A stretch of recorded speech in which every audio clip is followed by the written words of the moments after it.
Hello, it's Tracy, Tracy's.com, Tracy's for Fashion. Welcome to another fabulous Friday. So I'm in my car again, about to set off, but I thought I'll just do this before I go. Like I promised, today is another beautiful Friday, and it is step 3. Step 3 of 5 of implementing healthier eating habits in your home. Hope you're having a fabulous Friday. It's as beautiful and as gorgeous as you. Okay, so I did promise last week we touched on your food, your thoughts, and how your food influences your thoughts, and your thoughts can influence the way you eat. And one of the things I said I was going to dispel was the myths around healthy eating being more expensive and people not having that time, because I've heard such things like that. And then what I thought I'll do today is talk about meal planning and how that kind of eliminates some of those myths, where people would say eating healthy is, it's difficult, or not having that time to actually cook, or not knowing what to eat. That's usually the reasons why people would eat the kind of things that they won't normally eat, because there's a lack of time, and there is also because of the lack of planning. So today I'm going to touch on planning meals for your family. Now that is the basic part of family life when it comes to food, especially in a home where everybody has different kinds of things that they like to eat, what they want to eat. Dad might have what he wants to eat, mum might have what she would prefer to eat, and the children might have selections of what they'll eat. But it's about how do you plan that, especially for busy mums and busy dads who have a busy life. All of us have busy lives. We're doing different things at the same time. There's work, there's family, there's life balance. So what I'm going to be taking today on Food Faith Chat is how you plan meals with your family. First of all, I'm going to start why it's useful. So I've put a few things, and I'm just going to be reading as I go on, because these are notes that I've also made. So first of all, what comes to mind when you think about meal planning is costs. It's costs and it's time. Why do you meal plan? You meal plan because you want to save time on the foods that you're going to eat during the week. You meal plan because you want to be able to have, especially where you have a budget for your food. So you want to be able to have a budget for food and plan your meals around your family's feeding budget. Why do you also meal plan? Meal plan because you want to create variety. In fact, that's probably when I've spoken to mums or I've spoken to people, that usually is the key thing for a lot of mums and dads, is eating variety. People get tired of eating the same thing over and over and over again. But when you're able to meal plan food, it then means that you could eat, you can create that opportunity to have a varied diet. So what meal planning does is looks at your carbs, it looks at your proteins, looks at your minerals, your vitamins, looks at how much fruit and vegetables that you're taking in. So you're having a holistic view around what you're eating as a family. Another reason why you, meal plan is also to less impulse buying. So you're not buying constantly, you're not going to the shop and just picking anything in the store, which is what happens to a lot of us. I mean, it's happened to me before. So I'm not saying that, it hasn't happened to me, because some things also happened to me, where you'd go into the store and you'd pick things and you don't necessarily want them. And all of this ends up leading to waste. So I don't know if you go into stores and some of the bags you get these days, you now get things that says love food, hate waste. And I don't know if you've seen some of those. I had it in one of my pens. I'm actually wondering if I've got that pen with me, because that pen generally says love food, hate waste. So where it's where you've bought things on impulse, and they're not necessarily things that you would need for the family, but purely because you've not been able to plan your meals, you've gone ahead and you've bought these stuff, and you find out you don't eat it. You could buy that courgette, or you could buy broccoli. You could buy broccoli, you could buy cauliflower, you could even buy whatever it is that you might buy, and you find that if you don't eat it, at the end of the week you chuck it because it goes bad. Or even fruits. I hear a lot of people saying, I bought a pack of bananas and they just went off because nobody likes bananas in my home, so nobody ate it. Or I have a pack of apples and they've sat there for yonks, nobody ate it. And that's because there is lack of the meal planning. So today I'm going to share very quick tips as I go along as to why. So we've covered 3 things. We've covered the fact that you meal plan because you want to make good use of your family feeding budget. You want to be able to buy a variety of things that will be used for the family, so you're tired of eating the same thing all the time and you want to be able to vary your diet. So one of the things you do is to meal plan the kind of foods you want to eat in your family. The other thing is you want to encourage a more diverse range of meals. So you want to reduce impulse buying. So you're not going to the store and picking stuff that isn't relevant, leading to a lot of waste. Studies, I mean, with no studies, but there's a lot of articles on the internet that says how much it's costing the government worldwide to dispose of food, because dispose of food that people are not eating. So the food go off, and then it's increasing a lot of waste. There's a lot of waste around, and this shouldn't be. These are food that we should be eating. These are food that we should be enjoying, that are good for our bodies. They're good for our bodies. They're not for the bin. But if we can plan our diets properly, plan the foods in our family properly, then that way we can buy what is relevant or buy the things that have a long shelf life. So I'm going to take you very quickly through to tips for meal planning. First of all, the very first basic thing is identifying what everybody likes to eat in the family. What is it that you all like to eat? What are the common foods? If everybody likes rice, then presumably rice will make it into your meal planning process. If everybody likes maybe beans, or they like certain kinds of fruits, or they like certain kinds of salads, maybe they just want salad leaves, so maybe they just like lettuce, and kids like carrots, and the kids like peas. Certain kind of foods that are common across the whole family should make it to your meal plan. So number one thing is choose the foods, start with the foods that everybody in the family enjoys. That's the key thing. So once you've started with the very food, the kind of foods that all of the family enjoys, the next thing you want to do is to able to look at what's missing. So if you realize that in your family you eat a lot of different foods, but you have less fruit intake and less vegetable intake, you might want to start with having themed fruits for the week. And as we finish this, I will put a link down, because I have a four-week dinner planner on Tracy's.com, which you can copy from. You can download it and you can use that as a guide for your family dinners. So the next thing you want to do is look at what's missing. So every week, for instance, in my family, every week or every day we have particular fruits. So you would have a themed fruit. Maybe on Mondays you'll have apples and bananas. That would be the themed fruit for the family. So that's keeping your fruit intake, you're keeping your fruit intake on there. And then maybe on Tuesday you might want to do just grapes and bananas for Monday. And then maybe on Wednesday you might want to introduce a new fruit and say, okay, we're going to do maybe or vegetables, we're going to do carrots. So have themed fruits for the week or for the day. Each day have themed fruits. This is when you're writing up your meal plan, because you started out with the foods, again, reiterating, you start out with the foods your family like, and then you're looking for the missing link. If you're saying that part of why you want a meal plan is you want to have more variety, then you have to start including maybe some of those fruits and vegetables that you won't normally eat. So you want to start including those into your meal plan. The next thing you want to do is you want to make sure that your meal plan has a balance of some carbs, balance with like the rice, like your rice, your pasta, your potatoes, and then you want to have some proteins in there. You want to have your legumes. You want to have your you want to have some so you might have eggs. You want to have a selection of protein, like go basic. If you're starting out a meal plan, don't make a very fantastic don't make a complicated meal plan.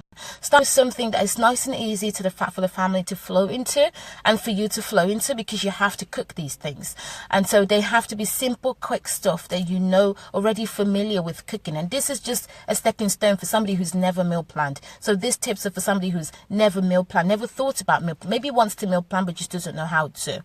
And so the next thing you want to do is look at your fruits and vegetables. Where are the vitamins? Where are the minerals? Where are the dairy products? Your milk, your cheese, Where your yogurt, where are all those? So yogurts can go as part of desserts.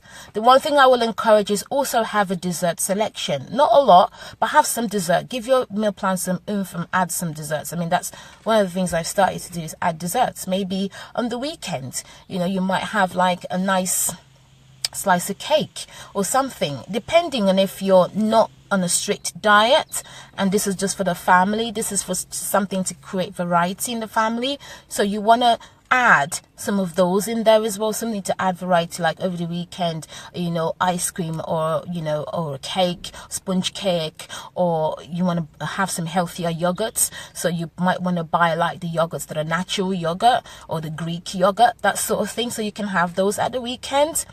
And then the next thing you also want to do as well is make sure that your plan are practical. One of the things about meal planning is making sure it's practical. There's no point having new meals every single day. To be honest, when I see meal plans like that, I generally know that that's not true, because nobody or most people don't necessarily cook a new food every day, especially if you're like a busy mom or a busy dad who has to go to work, or you run a business. And sometimes your business is very demanding and you don't have a lot of time at home. The last thing you want to do is keep cooking new meals all the time. You want to have a selection of meals. So if you look on Tracy's.com, and the meal plan that I've got is very practical, because you can have leftovers. It's about how to be creative with your leftovers. So on a Sunday where you've had a roast, and I do post this in my Yummy Mummy Food Club Facebook group once in a while, and I do share it as well sometimes with mums in my newsletter. When you have chicken, you've had a chicken dinner on a Sunday, a roast chicken with your rice or with your pasta, or whatever, you've had it, you've had your roast with your chicken. On a Monday, where you still have that chicken left over, nothing says you can't shred that chicken and make it in a casserole with some vegetables. Straight away, you created a varied meal from one particular main item. This is the reason why meal planning is essential, because it helps you to create variety. Because as a busy mom and as a busy dad, you haven't got time to constantly cook new meals every day. It's almost impossible. And this is where, when people are not having variety in their meals, they start to eat out a lot. I talked about eating out. I talked about people wanting to go and get a lot of takeaways. And a lot of takeaways can be quite expensive.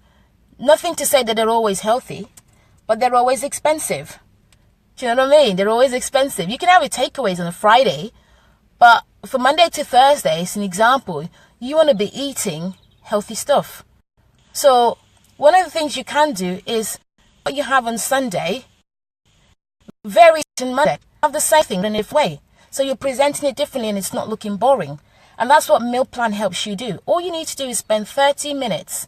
I tend to spend roughly 30 minutes to kind of think about, okay, this is my meal plan last week. So we're coming into a new week. What do I want to add to it? If in my last week's meal plan, I had rice, potatoes, pasta, and I had maybe heavy carbs for whatever reason, in my new week, I want to put a bit more protein diets. I want to put a bit more things that are rich in protein. Or I want to add some more dairies. I want to have some more yogurt. So I would vary from week to week. What have we not had as a family a lot of? Not a lot of, but what have we not had? What's been missing in our diet in week 1? So coming to week 2, we're saying, okay, we want to have more fruits and vegetables. Like my kids, I sometimes introduce them to new fruits and new vegetables. 1 week, they might be so heavy, like the grapes, they like their apples, and they like the bananas and cucumber, and never had any carrots. In week 2, I'll be looking to say, okay, I've got to put some carrots in their food. I've got to put some, there's carrots. I've got to put some blueberries in their fruits. I've got to add that to their, snack, the fruit bag. So it's about what meal planning does. It gives you an overview of how you've been eating and how you want to start eating, so that whatever you've missed in week 1, you can capture in week 2 and capture in week 3, that sort of thing. So that's what you want to be doing in terms of your meal plan. And again, when you have budget attached to your meal plan, you're not spending over your budget. You have your list, you go into the store, and you're picking what is relevant for your meal plan for that week. So you're not picking impulse buying where you haven't got a plan. Sometimes we go into the store because we see things on sale, Maybe there's a buy one get one free, a bug off, buy one get one free we would buy. But what we don't realize is that some of those things have a short shelf life. So like some fruits and vegetables have very short shelf life. So even if you saw bug off of a lot of carrots, unless you have plans to cook carrot dishes, cook dishes where you would need carrots, or make salads, a lot of salads where you would use carrot, it doesn't make sense buying, just because it's cheaper. Sometimes I say to mums and even to myself, because it's on sale doesn't mean you have to get it.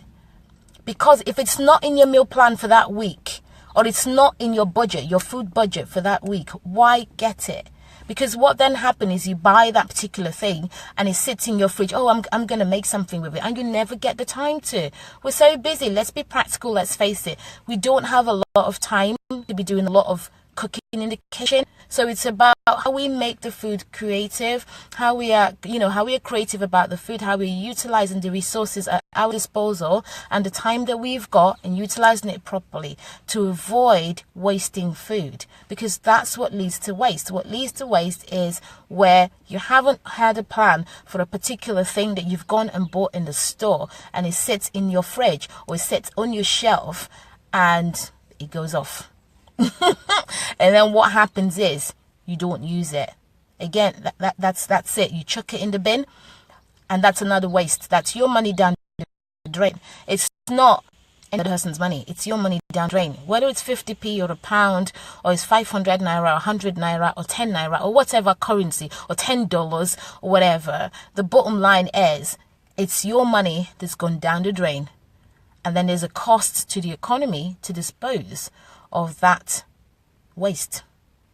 So we being savvy with how we eat in a simple and effective way would help us to become more creative and help us to start eating healthily, because now you're thinking about your food.